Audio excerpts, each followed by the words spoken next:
नमस्ते, आदाब, सत श्री अकाल. केम छो तुम्ही? मजामध्ये? कसे आहात तुम्ही? मजेत ना? How are you all? Fine. Okay, I am also fine. Thank you very much. So today I am going to teach you Environmental Studies Part 1 Standard 5. तो वेलकम टू शालिनी हुबलीकर चैनल. और मैं आज आपको सिखाने जा रही हूँ लेसन नंबर 21, जिसके लिए मुझे बच्चों के मैसेज आए हैं कि मैम आप हमारे लिए लेसन नंबर 21 कब अपलोड करने वाले हो. तो भाई मुझे लगा था कि मैंने अपलोड कर दिया है. मैंने ढूंढा, मुझे भी नहीं मिला, तो मैंने सोचा क्यों ना भाई बच्चों के लिए पहले मैं अपलोड कर दूं, है ना. और मेरे बच्चे कहे और शालिनी हुबलीकर ना सुने, ऐसे कभी हो सकता है? कभी नहीं हो सकता. तो आज मैं आप लोगों को सिखाने जा रही हूँ 21 busy at work our internal organs.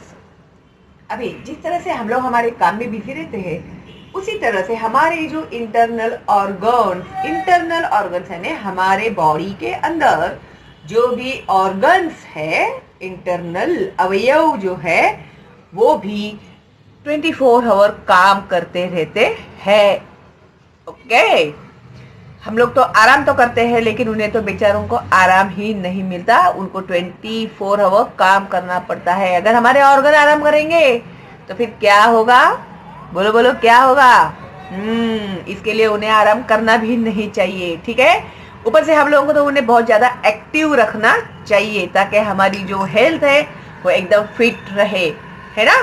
तो चलो थोड़ा सा मैं भी झूम करती हूँ ताकि हम लोगों को और क्लियरली दिखाई दे. Okay? Can you recall? Take a large sheet of thick paper about the height of a child in the class. Put it on the wall as shown in the picture and secure it with tapes.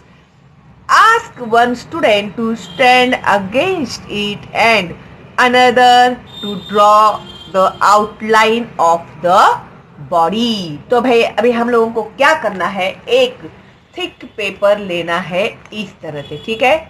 तो एक student के height के जितना ही वह paper होना चाहिए. देखो, है ना, एक स्टूडेंट के हाइट के जितना. हाँ. और ये जो पेपर है दीवार पर उसको चिपका दो. वहां पर एक लड़के को खड़ा करो और उसके ऐसे ड्रॉ कर दो आजू बाजू से. ठीक है. ये क्या किया है? ड्रॉ किया है. ओके. तो अभी ये आप लोग को समझ में आ गया. उसके बाद now get other student two point out the right places of the following organs with in the outline. अभी ये जो एक बॉडी का आउटलाइन है ना, अभी एक बच्चे को बुलाओ, एक स्टूडेंट को वहां पर बुलाओ और उसे कहाँ पर अपने बॉडी के ऑर्गन्स है और अपने बॉडी के कौन से पार्ट में वो रहते हैं वो दिखाने के लिए कहना है. तो जैसे कि द ब्रेन कहाँ पर होता है? हमारे सिर में होता है ना. Lungs, heart and stomach. तो ये उस बच्चे को, उस स्टूडेंट को बताने के लिए कहना है. आगे सब डिटेल में आने वाला है, तो ज्यादा टेंशन लेने की जरूरत नहीं है. Now recall the following details about each of the organ. 1. In which cavity of the body is it situated? Cavity यानी खाली जगह, पोकड़ी बोलते हैं उसको, empty place. तो कौन से empty place में ये जो अपने बॉडी का ऑर्गन है वो situated रहता है? जैसे ब्रेन होता है वो हमारे सर में होता है. ब्रेन कहाँ पर आएगा? तो सिर में आएगा, है ना. हार्ट कहाँ पर आएगा? तो यहाँ पर आएगा. लंग्स कहाँ पर आएंगे? तो चेस्ट में आएंगे, है ना. स्टमक कहाँ पर आएगा? तो पेट में आएगा. तो ये सब क्या है? खाली पोकड़ी, यानी क्या कहते हैं उसको? कैविटी कहते हैं. ठीक है. कौन से खाली जगह में वो आएगा.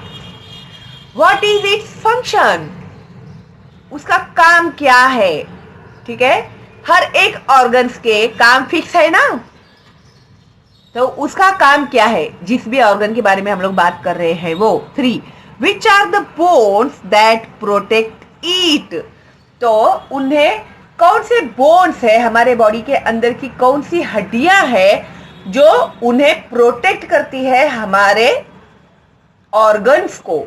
ठीक है, अभी जैसे ब्रेन है, तो ब्रेन कैसे है, हमारा सिर कितना मजबूत बनाया है भगवान ने, है ना। तो इसके अंदर हमारा ब्रेन है।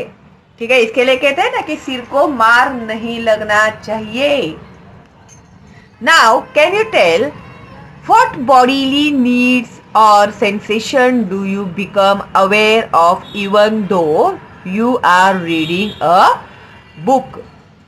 अभी हमारी जो शरीर है, हमारी जो बॉडी है, तो उसमें जब आप समझो बुक रीड कर रहे हैं तो कुछ ऐसे हमारी बॉडी की जो नीड्स होती है उसका हमें सेंसेशन होते रहता है।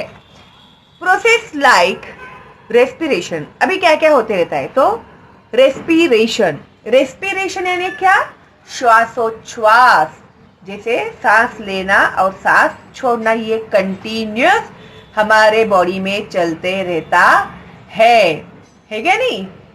तो रेस्पिरेशन चलते रहता है। डाइजेशन, हम लोग खाते हैं, जाके दबा के खाते हैं सब, लड्डू पेड़ा मिठाई बर्फी खाना जो भी हम लोग खाते हैं, तो उसकी डाइजेशन होती है हमारे बॉडी के अंदर, है ना।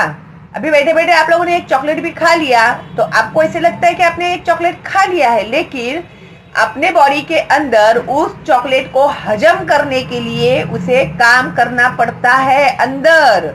ठीक है, डाइजेशन यानी पचन क्रिया, फूड को डाइजेस्ट करने की क्रिया जो होती है go on inside the body continuously, क्योंकि आपका मुंह तो बंद होता नहीं है, कुछ ना कुछ आप लोग खाते ही रहते हैं।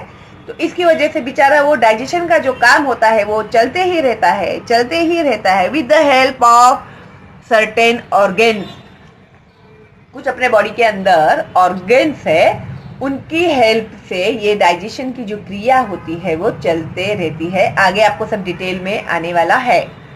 Let us learn something about these processes and the organs that carry them out. तो भाई ये जो सब काम कर रहे हैं हमारे इंटरनल ऑर्गन्स, तो क्या प्रोसेस है वो काम करने का, किस तरह से वो लोग काम करते हैं, तो ये जरा हम लोग सीखेंगे इस लेसन में।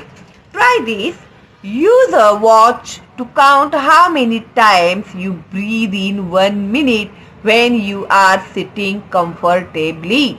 अभी आप लोग आराम से बैठे हो पूरी रेस्ट में, और आप लोगों को आपकी ब्रीदिंग यानी आप कितनी बार 1 मिनट में सांस लेते हो आपको गिनना है।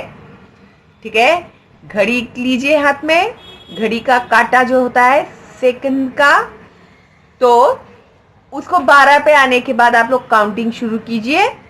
फिर कितनी बार आपने इतने समय में सांस लिया, 1 मिनट में आपने कितनी बार सांस लिया, आप लोग उसे गिनिएगा और मुझे तुम लोग बता सकते हैं, हाँ, गिनकर कि कितनी बार आपने आराम से सांस लिया। ठीक है, from this work out approximately how many times you breathe in an hour. तो उस हिसाब से 1 घंटे में आप लोग कितनी बार सांस लेते होंगे। अभी रेस्पिरेशन यानी श्वासोच्छ्वास, सांस लेना और सांस छोड़ना, ये जो कंटिन्यूअस प्रक्रिया हमारे बॉडी के अंदर चलते रहती है उसे ही कहते हैं रेस्पिरेशन। ठीक है, now we need air, water and food to live. अभी हम लोगों को लिविंग थिंग्स को जिंदा रहने के लिए किस किस चीज की जरूरत होती है, अंडरलाइन करना इसको। एयर यानी हवा, वाटर यानी पानी, फूड यानी खाना, ये 3 चीजों की हमें सख्त जरूरत होती है जिंदा रहने के लिए। एक बार घर नहीं हो तो चलेगा, कपड़े नहीं हो तो भी चलेगा, लेकिन ये 3 चीजें होनी ही चाहिए, तभी हम लोग जिंदा रह सकते हैं। ठीक है, कपड़े, घर, बिल, सब वो सब हमारी बेसिक जरूरतें हैं, ठीक है। लेकिन जिंदा रहने के लिए हम लोगों को जरूरत है एयर, वाटर एंड फूड की। It is necessary for the body to get a continuous supply of oxygen. जो एयर में से जो ऑक्सीजन हम लोग लेते हैं ना, जब हम लोग सांस अंदर लेते हैं ना, उसे कहते हैं इनहेल करना। तभी हम लोग क्या करते हैं, हवा में का जो ऑक्सीजन होता है उसे हम लोग हमारे बॉडी के अंदर लेते हैं, और बाद में जो हम लोग बाहर छोड़ते हैं वो कार्बन डाइऑक्साइड होता है। We get this oxygen from the air. तो कहाँ से मिलता है हमें ऑक्सीजन? एयर में से मिलता है, हवा में से मिलता है, थ्रू ब्रीदिंग। और किसके थ्रू मिलता है? ब्रीदिंग के थ्रू। हम लोग सांस लेते हैं तभी ऑक्सीजन जो होता है एयर में का, उसे हम लोग बॉडी के अंदर लेते हैं, ठीक है। हाँ, अभी ज्यादा ऑक्सीजन मत लो तुम लोग, हम लोगों के लिए भी बचाओ थोड़ा। शुरू हो गए जल्दी जल्दी ऑक्सीजन लेना, okay. Now this is why we breathe continuously. और हमारे बॉडी को ऑक्सीजन की जरूरत होती है, इसके लिए हम लोग कंटिन्यूअसली सांस लेते रहते हैं, छोड़ते रहते हैं, लेते रहते हैं, छोड़ते रहते हैं, ठीक है। ये जो क्रिया होती है हमारे बॉडी में कंटिन्यूअस चलते ही रहती है। In our body there are organs that carry out the work of respiration. और ये जो रेस्पिरेशन का जो काम है, वो काम करने के लिए हमारे बॉडी के अंदर कुछ ऑर्गन्स है जो ये काम करते हैं। Read their names in the diagram on the next page and also there description. तो अभी उसका हम लोग अगली पेज में देखने वाले हैं, पिक्चर भी देखने वाले हैं, डायग्राम, ओके। और फिर उसका डिस्क्रिप्शन भी हम लोग देखने वाले हैं अगली पेज पे। तो टर्न योर पेज। तो ये रहा भाई हमारा इंटरनल ऑर्गन का डायग्राम। और ये डायग्राम अगर स्कूल में आप लोगों को निकालने के लिए कहा जाएगा एग्जाम में, तो बहुत सारे बच्चे क्या गलती करते हैं, मैं बार बार दोहराऊंगी आपकी गलतियां, हर चैप्टर में दोहराऊंगी आपकी गलतियां, क्योंकि यही गलती करने की वजह से आपके मार्क्स जो है ना कट जाते हैं एग्जाम में। तो बच्चे क्या करते हैं, डायग्राम पता होता है उन्हें, ये सब नाम भी पता होते हैं उन्हें, लेकिन ये डायग्राम का नाम क्या है ना वही नहीं पता होता बच्चों को। फिर जब एग्जाम से घर पे जाते हैं, बोले अरे ये तो डायग्राम आता था मुझे, द रेस्पिरेटरी सिस्टम, मुझे पता ही नहीं चला, मैंने तो निकाला ही नहीं ये डायग्राम। करते हैं ना तुम लोग ये गलती? सच्ची सच्ची बताओ मुझे।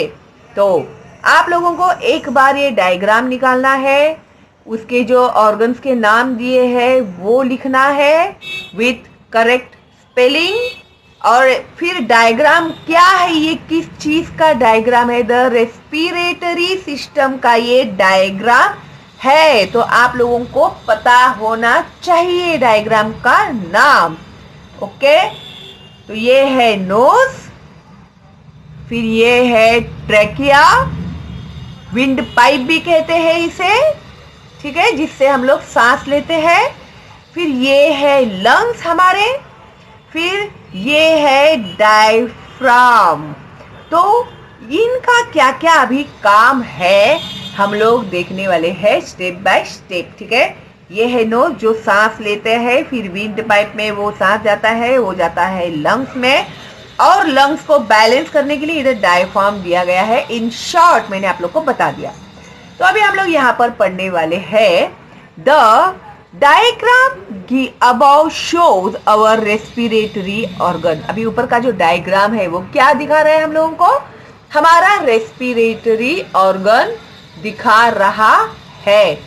व्हेन वी इनहेल, इनहेल करना यानी सांस अंदर लेना, उसे कहते हैं इनहेल करना। The air from the outside goes into the trachea and through its branches into the lungs। अभी ये जो हम लोग सांस लेते हैं, इनहेल करना यानी सांस लेते हैं, तो वो ट्रैकिया के द्वारा, ये जो विंड पाइप है, विंड पाइप के द्वारा हमारे लंग्स के अंदर जाता है, और ये जो यहाँ पर ब्रांचेस दिखाए गए हैं ना, ये देखो झाड़ के जैसा दिख रहा है क्या नहीं लंग्स के अंदर आप लोगों को?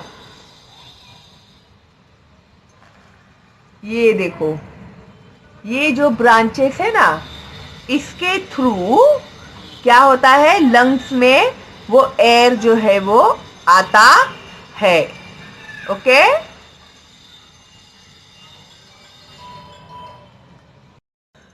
these branches divide further into smaller and smaller branches। फिर यही ब्रांचेस ना एक छोटे छोटे छोटे छोटे ब्रांच में डिवाइड होते हैं, जैसे मैंने आपको झूम करके बताया हुआ था। Then at the end of the last branches there are air sacs of alveoli और alveoli। तो एंड में है ना उस ब्रांच के लास्ट में क्या होता है, अल्वियोली होता है, जिस या फिर सैक्स भी कहते हैं, एयर सैक्स कहते हैं या फिर उसे एल्वियोली कहते हैं। तो फिल इन द ब्लैंक्स में ये सवाल आप लोगों को आता है, ठीक है? तो अंडरलाइन करना इसको। Between the thoracic cavity and the abdominal cavity there is an organ like a flexible sheet। एक सॉफ्ट शीट के जैसा एक ऑर्गन होता है, ठीक है, अपने लंग्स और अपने एब्डोमेन के बीच में, कैविटी यानी गैप के बीच में। It is called the diaphragm. Diaphragm की स्पेलिंग याद करके रखना, थोड़ा सा कंफ्यूजिंग है। ये जो शीट है ना बहुत ही फ्लेक्सिबल होती है, बहुत ही सॉफ्ट होती है। तो ये जब हम लोग की ब्रीदिंग होती है ना, तो ये दोनों के बीच में का वो बॉर्डर है बोलेंगे तो भी चलेगा। और जब हम लोग सांस लेते हैं लंग्स को वो सपोर्ट करते हैं, और वो फ्लेक्सिबल होने की वजह से वो जैसे स्पंज होता है ना, जिसे दबाएंगे तो ऐसे सॉफ्ट होगा, फिर ऐसे होगा, तो उतना वो फ्लेक्सिबल होता है। The diaphragm and its movement। When the diaphragm moves downward, we breathe in।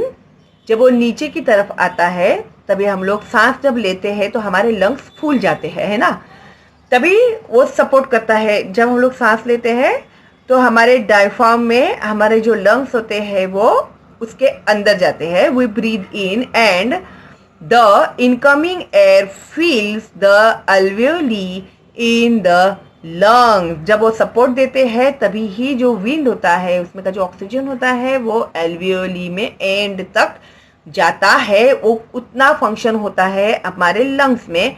When the diaphragm moves upwards, जब डायफ्राम जो होता है ऊपर की ओर जाता है, air in the lungs is pushed out।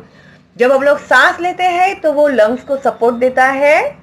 जब लंग्स हमारे फूल जाते हैं तो एल्वियोली तक वो जो सांस हमारी होती है, ऑक्सीजन जो होता है वो एंड तक पहुंचाने का काम करता है। फिर वो पुश करता है लंग को ऊपर की तरफ, तभी वो क्या होता है, जो अनवांटेड एयर है जैसे कार्बन डाइऑक्साइड हमारे बॉडी के अंदर होता है उसे हम लोग बाहर फेंकते हैं, ठीक है। Exchange of gases. अभी गैसेस के एक्सचेंज किस तरह से होते हैं? When the outside air reaches the alveoli, the oxygen in it passes into the thin blood vessels around the alveoli। तो जब हम लोग आउटसाइड एयर जब हम लोग लेते हैं तो वो एल्वियोली उसे सपोर्ट करता है। उसके एल्वियोली में से वो हमारे बॉडी में पूरा the oxygen in it passes into the thin blood vessels। तो उसमें जो ऑक्सीजन होता है ना, जो हम लोग इनहेल करने के बाद जो ऑक्सीजन होता है वो एल्वियोली में जाता है। तो वो क्या करता है, ब्लड वेसल्स के द्वारा अराउंड द एल्वियोली अपने बॉडी में, पूरी बॉडी में वो पास करता है ब्लड के द्वारा, ठीक है। ब्लड हमारे पूरी बॉडी में सर्कुलेट होते रहता है ना। हमारे पूरे बॉडी में सर्कुलेशन का काम कौन करता है? वो करता है ब्लड। तो ऑक्सीजन जो होता है एल्वियोली में से ब्लड वेसल्स में जाते हैं जो एल्वियोली के अराउंड होते हैं। With the blood it is carried to all parts of the body. तो with the help of blood यही ऑक्सीजन हमारे पूरे बॉडी में ले जाया जाता है. It is carried to all parts of the body at the same time. The carbon dioxide that is brought by the blood, तभी ही जो इसके पहले जो ऑक्सीजन लेकर गया है ब्लड, वो जो कार्बन डाइऑक्साइड है ना हमारे बॉडी में से एयर, तो उसे वो वापस लेकर आता है. जब हम लोग एक्सेल करते हैं तो हम लोग क्या करते हैं, कार्बन डाइऑक्साइड एक्सेल करते हैं, तो वो भी लेकर आने का काम कौन करता है, तो ब्लड ही करता है. तो from all part of the body enters the air in the alveoli. फिर जो कार्बन डाइऑक्साइड है पूरे बॉडी में से वो ब्लड लेकर आता है और उसे एल्वियोली में डालता है. और व्हेन वी एक्सेल, जब हम लोग एक्सेल करते हैं, the carbon dioxide is also given out with the air. तो उस एक्सेल के बाद हम लोग जो कार्बन डाइऑक्साइड होता है ना उसको हम लोग बाहर फेंक देते हैं, क्योंकि हमारे लिए कार्बन डाइऑक्साइड का कोई भी यूज नहीं है. तो भाई कार्बन डाइऑक्साइड किसके लिए बहुत ज्यादा यूजफुल है जिंदा रहने के लिए, इसका जवाब मुझे आप लोग दोगे कमेंट बॉक्स में. और वो क्या करते हैं कार्बन डाइऑक्साइड के साथ, तो मुझे बता देना भाई, ठीक है. In this way, an exchange of oxygen and carbon dioxide gases takes place in the alveoli.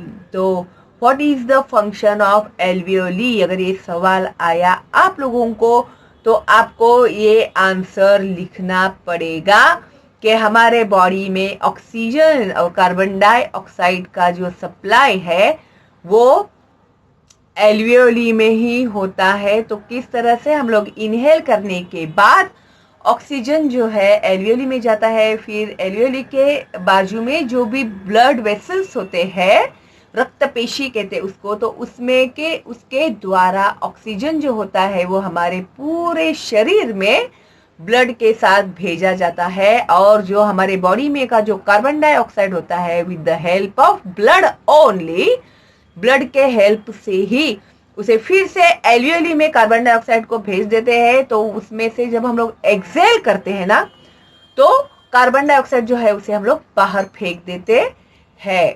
ठीक है, तो ये है एल्वियोली का बहुत ही इम्पोर्टेंट फंक्शन, इम्पोर्टेंट काम हमारे बॉडी के अंदर. हम लोग जब सांस लेते हैं, सांस छोड़ते हैं, तो हम लोगों ने कभी सोचा कि भाई ये सांस कहाँ जाती होगी, अंदर जाकर कैसे मिलती रहेगी, क्या करती होगी? तो अभी आप लोगों को समझ में आ रहा है ना. Do you know dust and smoke particles may be present in the air in the atmosphere. अभी तुम लोगों को पता होगा ना, डस्ट पार्टिकल होता है, स्मोक यानी धुआं होता है, धूल होता है, धुआं होता है एयर के अंदर. जब आप लोग सूरज की किरणों में देखोगे, एयर सूरज की किरणें जब आती है घर के अंदर, तभी आप लोगों को उस किरणों में ऐसे धूल धूल धूल धूल दिखाई देता है ना. तो ऐसे होता ही है एटमॉस्फेयर में. तो there may even be disease producing micro organisms. तो उसमें जो बीमारी फैलाने वाले माइक्रो ऑर्गेनिजम्स भी हो सकते हैं. They are harmful for the body. तो वो हमारे शरीर के लिए धोखादायक होते हैं, हार्मफुल, रिस्की होते हैं, धोखादायक होते हैं. The inner lining of the respiratory organ has fine hair like structures called cilia. तो हमारे जो रेस्पिरेटरी और उसमें एक बारीक हेयर लाइक बाल के जैसे स्ट्रक्चर्स होते हैं जिसे कहते हैं cilia. On this inner lining there is also a layer of a sticky substance called mucus. तो म्यूकस जो होता है ना, उसमें उसके ऊपर उसके इनर लाइनिंग में म्यूकस, अब सिंपल भाषा में अगर मैं बोलने को जाऊं ना तो उसको बोलते हैं मेकुड़, जो तुम लोग ना नाक में उंगली डाल डाल के निकालते रहते हैं, है ना। कोई गोले बनाकर फेंकता है तो कोई ई छी, पता चल गया ना तुम लोग को, गंदे लोग, यक। तो वो जो होता है ना नाक के अंदर, उसे ही म्यूकस कहते हैं, उसको मेकुड़ भी कहते हैं। The dust and smoke particles stick to the substance। जो वो स्टिकी होता है ना, गम के जैसा होता है ना, उसमें वो डस्ट पार्टिकल और जो स्मोक के पार्टिकल्स होते हैं धुएं के, वो वहां पर चिपक जाते हैं, ठीक है। फिर उसका म्यूकस तैयार होता है, गंदगी है वो सब, ये। Thus, the harmful substances in the air cannot reach the lungs। तो उसकी वजह से ये जो एयर में के जो हार्मफुल सब्सटेंस है वो हमारे लंग्स तक नहीं पहुंच पाते, ठीक है। हाँ, तो अभी म्यूकस क्या है पता चल गया ना तुम लोग को। तो वो मत करना जो तुम लोग अभी करते हो, गंदे लोग। सब लोग नहीं बोल रही हूँ मैं, कुछ लोग बोल रही हूँ, तो आएंगे तुरंत ये कमेंट्स, ओके। फिर try this, count how many times you breathe in 1 minute just after you have run 100 meters। 100 metre भाग के आने के बाद, दौड़ के आने के बाद 1 मिनट में तुम लोग कितनी बार सांस लेते हो उसे गिनकर देखना। अभी इसके पहले हम लोगों ने आराम से बैठने के बाद 1 मिनट में सांसें गिनी। अभी हम लोग को दौड़ के आना है 100 मीटर, फिर उसके बाद सांसें गिननी है, तो फूल जाते हैं ना सांस हमारी। Now get someone else to count how many times you breathe in 1 minute while you are asleep।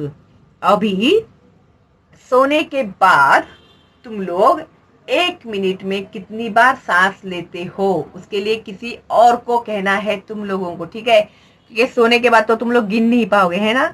तो मैं जब सो जाऊंगा या सो जाऊंगी तभी मैं कितनी बार सांस लेती हूँ 1 मिनट में, जरा मुझे गिनकर बता देना करके। ऐसे कोई ईमानदार जो आपका फ्रेंड होगा, भाई बहन होगा, मम्मी होगी, उसको भी बता सकते हैं आप लोग। What is the difference in the two counts. तो इनमें क्या डिफरेंस, इसमें और इसमें तुम लोगों को क्या डिफरेंस पता चलेगा, ठीक है। जब दौड़ के आएंगे तो ब्रीथ हमारी फास्ट होगी, और जब हम लोग आराम से सो रहे होंगे तो आराम से सांस लेते रहेंगे। तो भाई ये तुम लोग एक्सपेरिमेंट करके ही देखना, क्योंकि तुम लोग की बॉडी है, तुम लोग की सांस है, एक्सपेरिमेंट भी तुम लोगों का ही होगा, ओके। फिर उसके बाद है द इफेक्ट्स ऑफ स्मोकिंग। अभी बहुत लोगों को ना स्मोक करना बहुत ही प्राउड लगता है, आई डोंट नो व्हाई।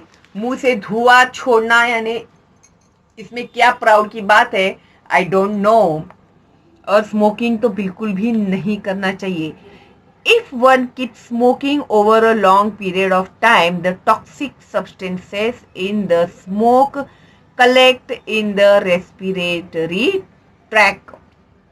अभी जो लोग स्मोक करते हैं ना, तो उसकी वजह से क्या होता है, स्मोक करना यानी क्या है, वो जो टोबैको होता है उसे वो लोग अंदर खींचते हैं और मुंह के द्वारा वो हमारे अंदर जाता है, और वो जो धुआं होता है उसका वो टॉक्सिक सब्सटेंस जो होता है वो स्मोक कलेक्ट होता है हमारे रेस्पिरेटरी ट्रैक के ऊपर, ठीक है। As a result, the air that enters the lungs is not sufficiently purified and the impurities in the air begin to accumulate in the lungs।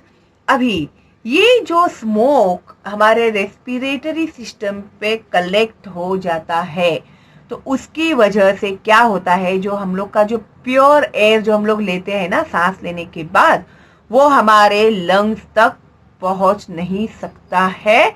और इस वजह से क्या होती है, हवा में की जो इम्प्यूरिटीज जो होती है वो सीधे लंग्स में जमा होने लगती है, क्योंकि उसको फंक्शन करने के लिए प्रॉपर प्लेस ही नहीं है। तो क्या हो जाता है, जगह ही नहीं है, उसका मूवमेंट जो है वो फ्लेक्सिबल हो ही नहीं रहा है, तो इसकी वजह से वो क्या होती है, इम्प्योरिटीज जो होती है वो लंग्स में जमा होने लगती है। As a result the efficiency of the lungs is reduced. तो लंग्स जो काम करते हैं जितनी स्पीड में, तो उनका वो काम करने की जो क्रिया है हर एक के बॉडी में की, जो स्मोक करते हैं उनके बॉडी में की, वो कम होती जाती है। The likelihood of getting diseases of the lungs increase। और जब वो काम करना कम कर देता है तो क्या हो जाता है, फिर लंग्स की बीमारियां शुरू हो जाती है, लंग्स खराब होने लगते हैं, लंग्स की बीमारियां शुरू हो जाने लगती है, आपकी बढ़ने लगती है। The solid particle in the tobacco smoke from the cigarette और बीड़ी form a sticky layer inside the alveoli। तो ये जो तंबाकू के जो पार्टिकल्स होते हैं, सॉलिड पार्टिकल्स जो होते हैं, जो सिगरेट या बीड़ी के थ्रू ये लोग लेते हैं, इनहेल करते हैं, तो क्या हो जाता है, वो एल्वियोली के जो लेयर होते हैं ना इनसाइड द लंग्स, उसके ऊपर वो जाकर चिपक जाते हैं। This reduces the amount of oxygen supplied to the body. और इस वजह से जितना ऑक्सीजन हमारे बॉडी में सप्लाई होना चाहिए उतना उसमें कलेक्ट नहीं हो पाता है। In addition some toxic substances in the tobacco also enter the alveoli। और तभी ही कुछ हानिकारक सब्सटेंस जो होते हैं टोबैको यानी तंबाकू में, ठीक है, तंबाकू में, तो वो हमारे एल्वियोली में एंटर करते हैं।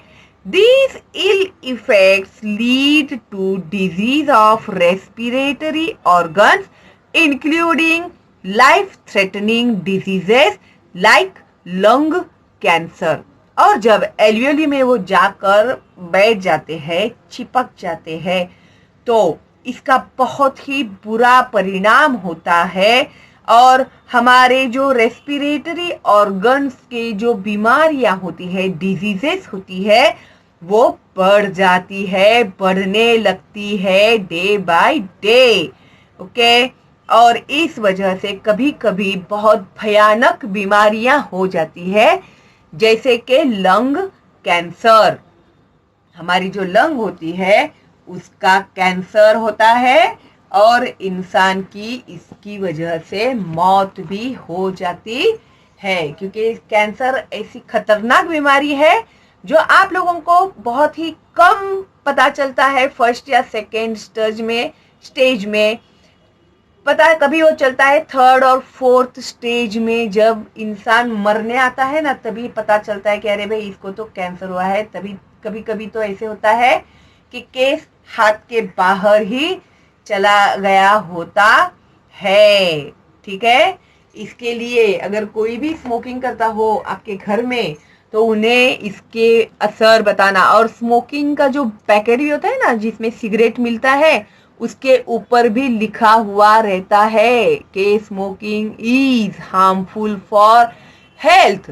उसके बावजूद भी लोग स्मोक करते हैं, तो भाई क्या कह सकते हैं हम लोग, है ना। उनका हेल्थ है, उनको ही केयर करना चाहिए। हम लोग क्या कर सकते, जल्द से जल्द बोल सकते बाबा ऐसे मत करो मत करो, बाकी उनका जीवन है, उन्हें कैसे जीना है वो लोग तय करें।